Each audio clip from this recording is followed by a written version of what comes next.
Oke, jadi mari kita coba bahas lagi mengenai animenya dari Dead to Alive gitu kan. Dan kali ini tuh sendiri mengenai urutan dari kematian para roh yang akan terjadi pada Arc Mio Game Over. So, sebelum lanjut aku cuma mau bilang kalau video kali ini tuh sendiri bakalan mengandung spoiler. Jadi jika kalian itu tidak keberatan, yuk mari kita coba lanjutkan. Nah, jadi sebenarnya urutan dari kematian para anak-anak Mio ini tuh sendiri tuh udah ditunjukkan ya. Dari isi openingnya itu sendiri, dimulai dari Kurumi yang mati akibat mengeluarkan Mio ya dari dadanya yang gak seberapa itu. Yang insiden itu sendiri membuat Kurumi mendapatkan gelar donatnya. Ya, di sini kristal Spira miliknya Kurumi sudah berhasil Mio dapatkan. Lalu disusul dengan kematian Yamai bersaudara, yaitu Kaguya dan juga si Yuzuru. Di mana mereka mati saat mencoba untuk melawan Mio saat proses penggabungan Mio dan Reine selesai. Di mana awalnya si kembar Yamai datang bersama dengan Toka untuk mengalahkan Mio.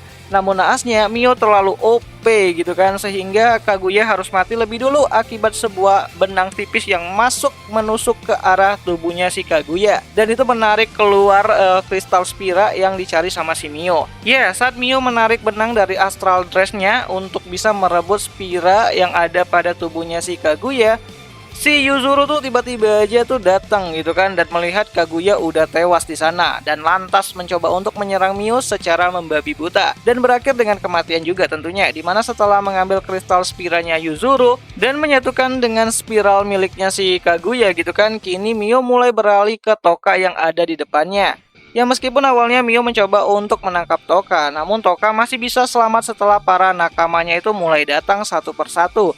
Dimulai dari Mukuro, ada Origami, ada Yoshino juga, dan juga Mana di sini untuk membantu si Toka mengalahkan Mio. Namun ya tetap saja Mio yang masih terlalu OP untuk mereka semua membuat para spirit merasa kesulitan. Dan saat Mio telah puas bermain-main dengan anak-anaknya tersebut, Mio lantas mencoba untuk mengambil kristal Spira dari tubuhnya si Mukuro. Di mana Mukuro mati setelah terkena serangannya sendiri. Ya, awalnya Mukuro tuh ingin menyegel Mio dengan Mikael gitu kan. Namun sayangnya Mio membuka lubang cacing tepat di belakang lehernya Mukuro yang membuat Mukuro tertusuk oleh ujung kunci Mikael.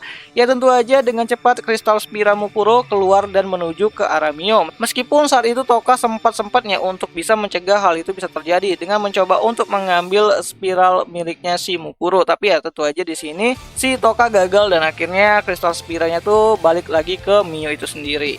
So, selanjutnya ada Yoshino ya, dimana Loli yang satu ini tuh tewas akibat serangan dari Metatron miliknya si Origami yang ternyata telah dimanipulasi sama si Mio. Dimana di sini Yoshino pun tewas dengan luka fatal di tubuhnya. Dan tak butuh waktu yang cukup lama, nasib Origami pun juga mulai mirip nih dengan kembarannya si Siesta, dimana Origami menjadi korban selanjutnya dari Mio.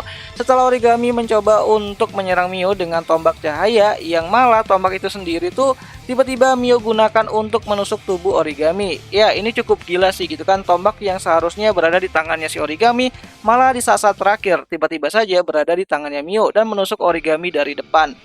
Kalau Kurumi disebut donat, Origami mungkin bisa disebut sate kali ya. So, pembantaian masih terus berlanjut, dimana dari puing-puing Fraxinius yang berhasil Mio jatuhkan dari langit, Kotori datang untuk menantang Mio.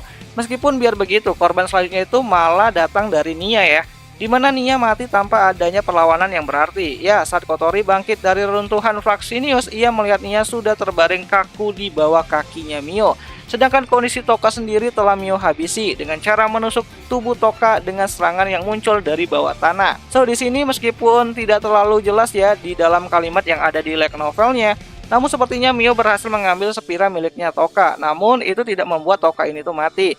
Dan kenapa bisa begitu? Alasannya akan aku coba bahas di video yang terpisah. Tapi intinya karena Toka itu bukanlah spirit yang diciptakan dari tubuh manusia sebelumnya, melainkan roh yang sama seperti Mio itu sendiri.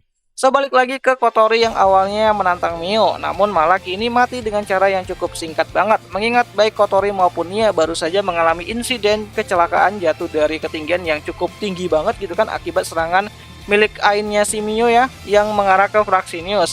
Dan Kotori pun mati saat Mio mengambil kristal Spira dari dirinya si Kotori. Setelah percakapan pahit yang Kotori ucapkan kepada Mio ya, dimana Kotori masih yakin kalau Reine itu adalah temannya, namun bagi si Reine yang sekarang itu lebih suka dipanggil dengan sebutan Mio, dia akan tetap membangkitkan Shinji meskipun harus mengorbankan teman-temannya. Ini si Mio tuh the real psikotes beneran gitu kan, bener-bener sangat yandere banget gitu demi seorang Shinji.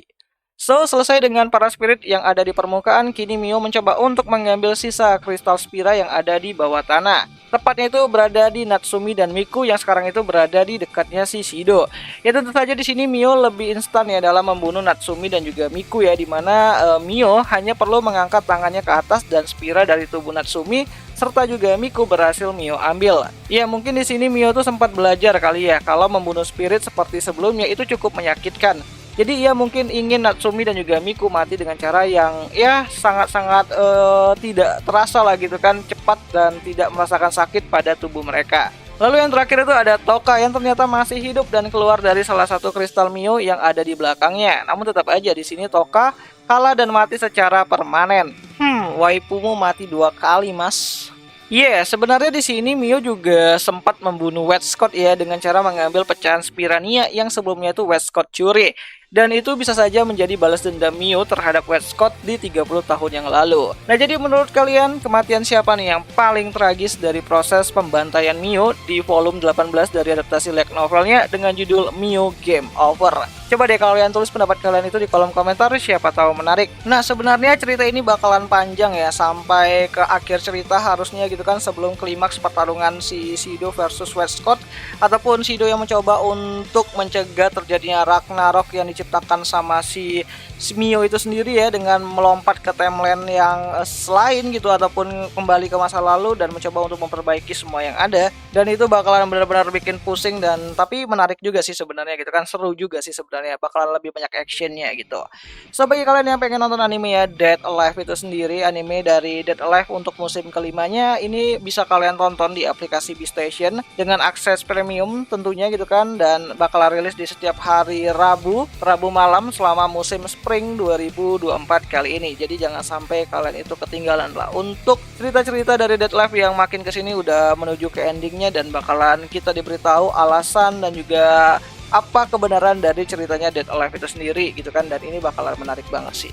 Dan ya kayaknya itu aja lah dulu mengenai pembahasan mengenai para korbannya dari Mio, dan jika ada yang salah aku minta maaf, dan jika ada yang ingin kalian tambahkan juga kalian bisa bantu aku dengan cara mengkoreksinya dengan menuliskannya itu di kolom komentar gitu kan. Dan sampai jumpa di video yang lainnya. Jadi nggak sabaran nih lihat bagaimana Mio membantai para spirit ataupun anak-anaknya sendiri. Ya ini cukup ngeri banget sih sebenarnya. Tapi ya kita lihat aja lah nanti. Semoga gak banyak CG sih di pertarungannya.